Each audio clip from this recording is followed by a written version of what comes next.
നമുക്ക് ആദർശിന്റെ നയനയുടെ നല്ലൊരു കഥ ഇട്ടാലോ? വീഡിയോ ഇഷ്ടപ്പെടുവാണെങ്കിൽ ഒന്ന് ലൈക്ക് ചെയ്ത് ഹൈപ്പ് ചെയ്യാൻ മറക്കരുത്. അതോടൊപ്പം തന്നെ ആദ്യമായി കാണുന്നവരാണെങ്കിൽ സബ്സ്ക്രൈബ് ചെയ്യാനും മറക്കരുത് കേട്ടോ. അപ്പൊ സ്ഥിരമായിട്ട് കാണുന്നവർക്ക് ഒരു ചിന്ത കാണുമായിരിക്കും, എന്തിനാ എപ്പോഴും ഇങ്ങനെ ആദ്യമായിട്ട് കാണുന്നവരെന്ന് പറയണേ. കാരണം ചിലപ്പോൾ ആദ്യമായിട്ട് കയറി ചാനൽ കാണുന്നവരുണ്ടായിരിക്കും, അവർക്ക് അറിയത്തില്ലാത്തതുകൊണ്ട് കേട്ടോ അങ്ങനെ ഒന്നുകൂടെ റിപ്പീറ്റ് ചെയ്ത് പറയണേ. അങ്ങനെ നമ്മൾ കാണുന്ന ഒടുവില് അനി പറഞ്ഞു കേട്ട് കഴിഞ്ഞപ്പത്തിനും എല്ലാവരും ഞെട്ടിത്തരിച്ച് നിൽക്കുകയാണ്. കാരണം തന്റെ ജീവിതത്തിൽ ഒരു പെണ്ണുണ്ടെങ്കിൽ അത് നന്ദു മാത്രമായിരിക്കും. അനി ഇന്ന് വരെ അങ്ങനെ വെട്ടി തുറന്ന് പറഞ്ഞിട്ടില്ല. അത് മുത്തശ്ശന്, മുത്തശ്ശി, ജാനകി എല്ലാരും നിൽക്കുന്ന സമയത്ത് അവന്തികയാണെങ്കിൽ അവിടെ എൻഗേജ്മെന്റിന് വേണ്ടിയിട്ട് റെഡി ആയിക്കൊണ്ടിരിക്കുക. അവന്തികയുടെ അടുത്തായിരുന്നു ജലജയൊക്കെ. അപ്പൊ ജലജയൊന്നും അറിയുന്നുണ്ടായിരുന്നില്ല. ഇത് അനി പറഞ്ഞു കഴിഞ്ഞപ്പോഴത്തേനും ജാനകി വെച്ച്, നീ എന്താടാ പറഞ്ഞത്? അവളെ ഇങ്ങോട്ടേക്ക് കൂട്ടിക്കൊണ്ട് വരാനാ? നിനക്ക് പറയുന്ന എന്താന്ന് വല്ല ബോധമുണ്ടോ? ഇനിയും ഞാൻ പറയാതിരുന്നിട്ട് കാര്യമില്ല. അനാമികയുടെ കാര്യത്തിൽ എനിക്ക് അങ്ങനെ സംഭവിച്ചേ. എനിക്ക് പറയാനുള്ള കാര്യങ്ങൾ എനിക്ക് തുറന്നു പറയണം മുത്തശ്ശ. എടാ, ഇതിനെക്കുറിച്ച് നമ്മൾ മുമ്പ് സംസാരിച്ച, ഞങ്ങള് നന്ദുവിന്റെ വീട്ടിൽ പോയി സംസാരിച്ച് കഴിഞ്ഞപ്പം കനയ്ക്കും ഗോവിന്ദനും ഒന്നും താല്പര്യമില്ലായിരുന്നു. നിന്നോടത് പറയുകയും ചെയ്തല്ലേ? ആയിക്കോട്ടച്ചാ, എങ്കിൽ എനിക്ക് വിവാഹം വേണ്ട, ഞാൻ വിവാഹം കഴിക്കാൻ നിന്നോളാം അന്ന് പറഞ്ഞുകൊണ്ട് എനിക്കൊരു കുഴപ്പവും സംഭവിക്കാനില്ല. അറിയാലോ, നിങ്ങൾ പറയുന്ന നിങ്ങളുടെ താളത്തിനൊപ്പം ഇത്ര നാളും ഞാൻ തുള്ളിയത്. എനിക്ക് എന്റേതായ ഇഷ്ടമുണ്ട്. ഇനി ഇതിന്റെ പേരിൽ എന്നെ ഈ വീട്ടിൽ നിന്ന് അടിച്ചിറക്കിയാലും വേണ്ടില്ല. അവന്തികയുടെ വിരലിൽ മോതിരം എണിക്കാൻ എന്നെ കിട്ടത്തില്ല. അങ്ങനെ എന്തെങ്കിലും സംഭവിച്ചിട്ടുണ്ടെങ്കിൽ ഞാൻ ഈ വീട് വിട്ടു പോകത്തുള്ളെന്ന് പറഞ്ഞു. മുത്തശ്ശനൊക്കെ ഞെട്ടി നിൽക്കുമ്പോഴത്തേനും ദേഷ്യത്തോടുകൂടി ജാനകി അങ്ങോട്ട് വന്നിട്ട് അവന്റെ കർണത്തടിക്കാൻ തുടങ്ങുവാണ്. ആ സമയം അജയൻ കയറി ഇടപെട്ടു. അപ്പോഴേക്കും ജാനകി പറഞ്ഞു, നീ എന്താടാ പറഞ്ഞേ? അവളെ നിന്റെ ജീവിതത്തിലേക്ക് കൂട്ടിക്കൊണ്ടുവരാനായിരിക്കും നിന്റെ മോഹമല്ലേ? ഞാൻ ജീവനോടെ ഉണ്ട നടക്കത്തില്ല. ഈ കാര്യത്തെക്കുറിച്ച് ഞാൻ മുമ്പും പറഞ്ഞിട്ടുണ്ട്.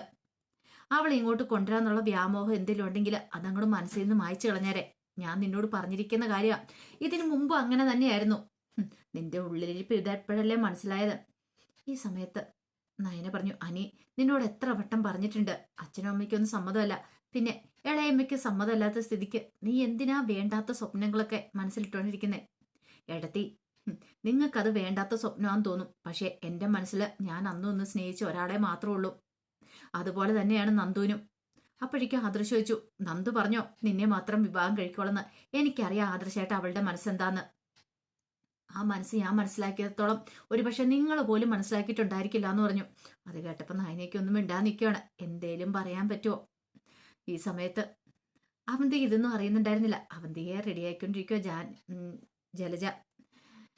ജലജ അവന്തിയോട് പറഞ്ഞു, ഈ കല്യാണം നടന്നു കഴിഞ്ഞാൽ പിന്നെ എന്തേ നിനക്ക് രാജയോഗം മോളെ. അറിയാലോ, അനി എന്താണെങ്കിലും നല്ല സ്വഭാവത്തിന്റെ ഉടമയാ. നിനക്ക് അനിയെപ്പോലൊരു ചെറുപ്പക്കാരനെ കിട്ടാന്ന് പറഞ്ഞ. അത് കേട്ട് കഴിഞ്ഞപ്പം അവന്തിക വലിയ മൈൻഡൊന്നും ചെയ്യാതിരിക്കുകയാണ്. അവന്തികയുടെ മനസ്സിൽ നാഗേന്ദ്രങ്ങൾ വേണമായിരുന്നു.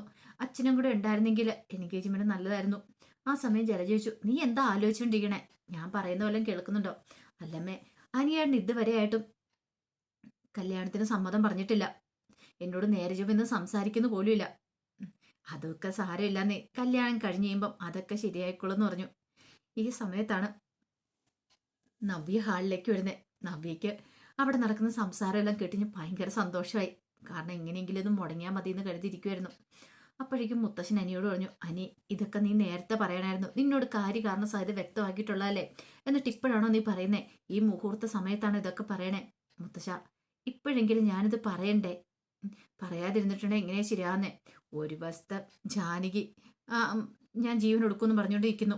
ഒരു വശത്താണെങ്കിൽ അനി എല്ലാവർക്കും എന്ത് ചെയ്യണമെന്ന് അറിയില്ല. അപ്പോഴേക്കും ദേവേനി പറഞ്ഞു, അനി വേണ്ടാത്ത ചിന്തകളൊന്നും നീ മനസ്സിൽ കൊണ്ടു നടക്കണ്ട. എന്താണെങ്കിലും നന്ദു നിന്റെ ജീവിതത്തിലേക്ക് വരാൻ പോകുന്നില്ല. കനയ്ക്കും ഗോവിന്ദനും ഒന്നും സമ്മതമില്ലാതെ അവൾ ഇങ്ങോട്ടേക്ക് വരുമെന്ന് തോന്നുന്നുണ്ടോ? അതുകൊണ്ട് അതിനെക്കുറിച്ചൊന്നും ചിന്തയൊന്നും വേണ്ടാന്ന് പറഞ്ഞു. വല്യമ്മ എന്തൊക്കെ പറഞ്ഞാലും ശരി. പിന്നെ ഈ പറയുന്ന അവന്തികയോട് ഞാൻ നേരിട്ട് പറഞ്ഞിട്ടുണ്ട് എനിക്ക് അവളെ ഇഷ്ടമില്ല എന്നുള്ള കാര്യം. എന്നിട്ടും അവൾ എൻ്റെ ജീവിതത്തിൽ നിന്ന് ഒഴിഞ്ഞു പോകാൻ നിൽക്കുക. അയർലൻഡിൽ പോയി വന്നതിന് ശേഷം അവൾക്ക് ഈ പെട്ടെന്ന് മാറ്റം ഉണ്ടായിരിക്കുന്നേ. അതെവിടുന്നാ മാറ്റം ഉണ്ടായിരിക്കുന്നേ? നിങ്ങൾ ആരെങ്കിലും ചിന്തിച്ചിട്ടുണ്ടോ? നമ്മൾ ഉദ്ദേശിച്ച പോലെ ഒന്നും അല്ല കാര്യങ്ങള്. ആ സമയം നവ്യ മനസ്സിൽ വിചാരിച്ചു, ഇവൻ ബുദ്ധിയുള്ളവനാ, അതുകൊണ്ടാണ് ഇവനിതൊക്കെ കണ്ടെത്തിയിരിക്കുന്നത് എന്നൊരു ചിന്തയായിരുന്നു നവ്യയുടെ മനസ്സിൽ. അപ്പോഴേക്കും ഹനി പറഞ്ഞു, ഇനിയിപ്പോൾ ആരൊക്കെ എന്തൊക്കെ പറഞ്ഞാലും ശരി, എനിക്ക് ഈ വിവാഹത്തിന് സമ്മതമല്ലെന്ന് പറഞ്ഞുകൊണ്ട് ഹനി മുറിയിലേക്ക് കയറിപ്പോയി. ആ സമയം ജയ മുത്തശ്ശനോട് ചോദിച്ചു, ഇനിയിപ്പോൾ എന്ത് ചെയ്യുക വച്ചാ?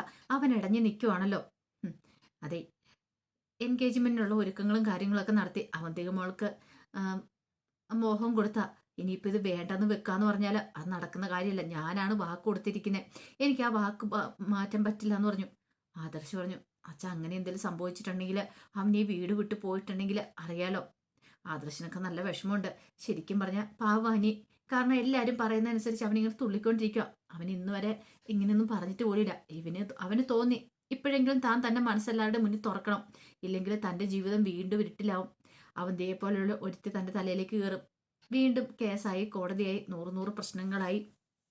ഇനിയിപ്പം നിശ്ചയത്തിനാണെങ്കിൽ കുറച്ച് സമയം മാത്രം ബാക്കിയുള്ളൂ. ആ സമയത്താണ് കനകയുടെയും ഗോവിന്ദന്റെയും കൂടെ വരവ്. അവരൊന്നും അറിഞ്ഞിട്ടല്ല അങ്ങോട്ടേക്ക് വന്നേ. അങ്ങനെ അവര് വന്നു കഴിഞ്ഞപ്പോഴത്തേനും എല്ലാവരും ആകെപ്പാടെ വിഷമിച്ച് നിൽക്കുന്നുണ്ട്. കനക ചോദിച്ചു, ഇതെന്താ എൻഗേജ്മെന്റ് ആയിട്ട് ആരുടെ മുഖത്തൊരു സന്തോഷമില്ലാത്തെന്ന് ചോദിച്ചു. ഈ സമയത്ത് നയന കനകയുടെ കയ്യിലേക്ക് അങ്ങോട്ട് പിടിച്ച് അമ്മ ഇങ്ങോട്ട് വരാനും പറഞ്ഞുകൊണ്ട് അങ്ങോട്ട് വിളിച്ചു മാറ്റിക്കൊണ്ട് പോയി. എന്താ മോളെ, എന്താ പറ്റിയെന്ന് ചോദിച്ചു.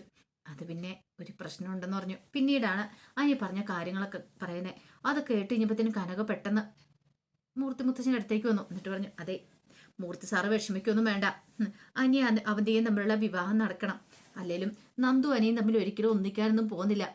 ആ കാര്യം ഒന്നും ഓർത്ത് നിങ്ങൾ ആരും ടെൻഷൻ അടിക്കണ്ടെന്ന് പറഞ്ഞു. ജാനകി പറഞ്ഞു, അവളെ പോലെയുള്ള ഒരുത്തി ഈ കുടുംബത്തിലേക്ക് എന്താളും വരാൻ പോകുന്നൊന്നുമില്ല. അത് ഞാൻ തീരുമാനിച്ചുറപ്പിച്ച കാര്യമാണ്. അങ്ങനെ എന്തേലും ഉണ്ടെങ്കിൽ പിന്നെ എന്താ സംഭവിക്കുന്നത് എനിക്കറിയാം. അച്ഛാ ഈ വിവാഹ നിശ്ചയം നടക്കണം എന്നൊക്കെ പറഞ്ഞു ജാനകി ദേഷ്യപ്പെടുകയാണ്. ഈ സമയത്താണ് മുത്തശ്ശന്റെ ഫോണിലേക്ക് കോള് വരുന്നത്. നന്ദു ആയിരുന്നു. നന്ദു വിളിച്ചിട്ട് മുത്തശ്ശനോട് സാധനം വ്യക്തമാക്കുന്നുണ്ട്. അനാമിക വന്നതും പരാതി കൊടുത്തുപോയ കാര്യങ്ങളൊക്കെ. അപ്പം നമ്മൾ തലേദിവസം കണ്ടിട്ടുണ്ടായിരുന്നു അനാമിക വേണു ഒക്കെ വരുന്നതൊക്കെ. അതെല്ലാം അനിയുടെ സ്വപ്നങ്ങളായിരുന്നു. വരുന്നത് വിവാഹം മുടങ്ങുന്നതൊക്കെ. അതുപോലെ തന്നെ നയനെ സ്വപ്നം കണ്ടിട്ടുണ്ടായിരുന്നു വിവാഹം മുടങ്ങുന്നതൊക്കെ. എനിക്ക് നല്ല ടെൻഷൻ ഉണ്ടായിരുന്നു. നന്ദു വിളിച്ചിട്ട് ഈ വിവാഹ നിശ്ചയത്തിന്റെ കാര്യത്തെക്കുറിച്ചും അതുപോലെ അത് മാത്രമല്ല അനാമിക പരാതി വന്നതിനെ കുറിച്ചൊക്കെ പറയണം. മുത്തശ്ശനോട് പറഞ്ഞു, അങ്ങനെ എന്തെങ്കിലും വിവാഹ നിശ്ചയം നടന്നു കഴിഞ്ഞിട്ടുണ്ടെങ്കിൽ അനിയെ ഞങ്ങൾക്ക് കസ്റ്റഡി എടുക്കേണ്ടി വരും. അത് മാത്രമല്ല കോടതിയിൽ അവ സമാധാനം പറയേണ്ടി വരുമെന്നൊക്കെ മുത്തശ്ശനോട് കാരണം സഹിതം എല്ലാം ബോധിപ്പിക്കുകയാണ്. അപ്പൊ ഈ പരാതി കിട്ടിയിട്ടുണ്ടെന്ന് അറിഞ്ഞു കഴിഞ്ഞപ്പോൾ മുത്തശ്ശന്റെ കാര്യഗൗരവം മനസ്സിലായി. മുത്തശ്ശന് മനസ്സിലായി ഇനി ഈ എൻഗേജ്മെന്റ് നടത്താൻ പാടില്ലെന്നുള്ള കാര്യങ്ങളൊക്കെ അത് ഡിവോഴ്സിനെ ബാധിക്കും. ഒടുവിൽ മുത്തശ്ശൻ എല്ലാവരെയും വിളിച്ചു കൂട്ടി ആ കാര്യങ്ങൾ പറയാണ്. ഈ സമയം അവന്തിയൊന്നും അറിയുന്നുണ്ടായിരുന്നില്ല ഇങ്ങനെയൊരു പരാതി അനാമിക കൊടുത്തിട്ടുണ്ട്. അതുകൊണ്ട് ഈ വിവാഹ നിശ്ചയം മാറ്റി വെക്കേണ്ടതായിട്ട് വരും. ആ ഡിവോഴ്സ് കഴിഞ്ഞിട്ടോ നിശ്ചയം നടത്താൻ പാടുള്ളെന്ന്.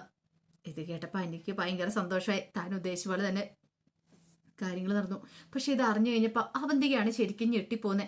അവന്തിക ഒരിക്കലും വിചാരിച്ചിട്ടുണ്ടായിരുന്നില്ല ഇങ്ങനെയൊരു ടിസ്റ്റ് എന്ന് പറഞ്ഞാൽ തന്റെ വിവാഹം മുടങ്ങും എന്നുള്ള കാര്യങ്ങളൊക്കെ. വളരെ പ്രതീക്ഷയോടെ കാത്തിരുന്ന, അതുപോലെ തന്നെ ജലജയ്ക്കും അബിക്കിട്ടും എല്ലാവർക്കും കിട്ടിയ ഒരു വമ്പൻ അടി തന്നെയായിരുന്നു ഇത്. ആരും പ്രതീക്ഷിച്ച കാര്യമല്ലല്ലോ. മാത്രമല്ല മുത്തശ്ശനും മുത്തശ്ശിക്കും ഒരു സത്യം മനസ്സിലാക്കി. അനിയുടെ വിവാഹം നടക്കാന്ന് പറഞ്ഞാൽ അത്ര ഈസി ആയിട്ടുള്ള കാര്യമൊന്നുമല്ല. അവൻ ഇനി ഒരു വിവാഹത്തിന് സമ്മതിക്കാന്ന് പറഞ്ഞാൽ എളുപ്പമല്ല. നന്ദുവിനെ മാത്രം വിവാഹം കഴിക്കുള്ളൂ എന്ന് പറഞ്ഞോണ്ട അവനിരിക്കുന്നത്. അപ്പൊ പിന്നെ ഇനി വേറെ കല്യാണം കൂടെ നടത്തി ഒരു പരീക്ഷണം നടത്തണോ എന്നൊരു ചിന്ത അവരുടെ മനസ്സിലുണ്ടാകുന്നുണ്ട്. ഇനി ബാക്കി വിശേഷങ്ങൾ നമുക്ക് കാത്തിരുന്ന് കാണാം. ഇനിയിപ്പം നെക്സ്റ്റ് വീക്ക് പ്രൊമോയാ വരാൻ പോകുന്നത്. എന്തൊക്കെ സംഭവിക്കുമെന്ന് കണ്ടറിയണം. ഒരിക്കലും അനി സമ്മതിക്കാൻ പോകുന്നില്ല. ജീവൻ പോയാലും സമ്മതിക്കില്ല എന്നുള്ളൊരു വാശിയിലാണ് അനി. ഇപ്പോഴെങ്കിലും അവൻ തീരുമാനം എടുത്തില്ലെങ്കിൽ അവനറിയാം അവന്റെ ജീവിതം ഇനി താറുമാറായി പോകുന്നുള്ള കാര്യം. തകർന്ന് തരിപ്പണമായി പോകും. അനാമിക്ക് സംഭവിച്ച അനാമിയുടെ ജീവിതത്തിലേക്ക് താൻ ചിലപ്പോൾ ഉണ്ടായ ആ ദുരന്തം തന്നെയായിരിക്കും തനിക്കിനി ഇവിടെ ഉണ്ടാകാൻ പോകുന്നതെന്നുള്ള കാര്യങ്ങളൊക്കെ വളരെ വ്യക്തമായിട്ട് എനിക്ക് മനസ്സിലായി. അതുകൊണ്ടാണ് അനി എല്ലാവരുടെ മുന്നിൽ തുറന്നടിച്ച് കാര്യങ്ങളൊക്കെ സംസാരിക്കുന്നത്. അപ്പം ഇതിൻ്റെ വിശേഷങ്ങളൊക്കെ നമുക്ക് എല്ലാവർക്കും കാത്തിരിക്കാം കേട്ടോ. അപ്പം ഇതിൻ്റെ ബാക്കി വിശേഷമായിട്ട് നാളെ വൈകുന്നേരം വരാവേ. എല്ലാവരും മറക്കാതെ കാണാൻ ശ്രമിക്കണം കേട്ടോ. ഒരിക്കൽ കൂടി എല്ലാവർക്കും ശുഭരാത്രി നേർന്നുകൊണ്ട് നിർത്തുന്നു. നന്ദി.